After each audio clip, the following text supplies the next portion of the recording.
Και έχω το Σάββατο στα βιβλία. Θα τολμήσω λίγο να το ρωτήσω. Σαβούλη, στο σχολείο κάνετε project εσείς? Ναι. Πρώτα απ' όλα τι τάξη πας, για πες μας. Τετάρτη. Τι project κάνετε, για πες μου. Σχεδόν κάθε 2 μήνες ο κύριος μας δίνει ένα θέμα να κάνουμε στο PowerPoint.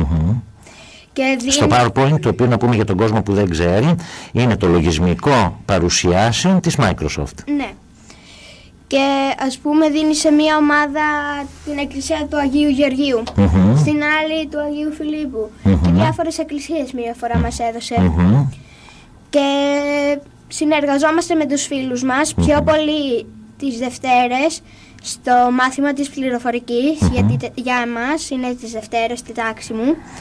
Μάθημα πληροφορικής, συνεργαζόμαστε και άμα δεν καθόμαστε με τους φίλους μας από την αρχή της χρονιάς, αυτούς που έχουμε στο project μαζί μας, μας βάζει στις ίδιες θέσεις μαζί με αυτούς που έχουμε στο project για να το κάνουμε μαζί.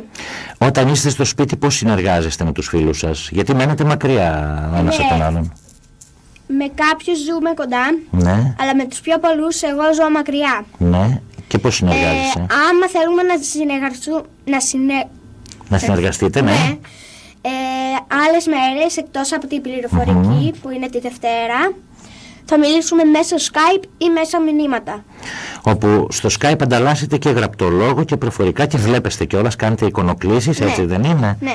Πολύ ωραία. Σε ευχαριστώ πάρα πολύ. Ευχαριστώ.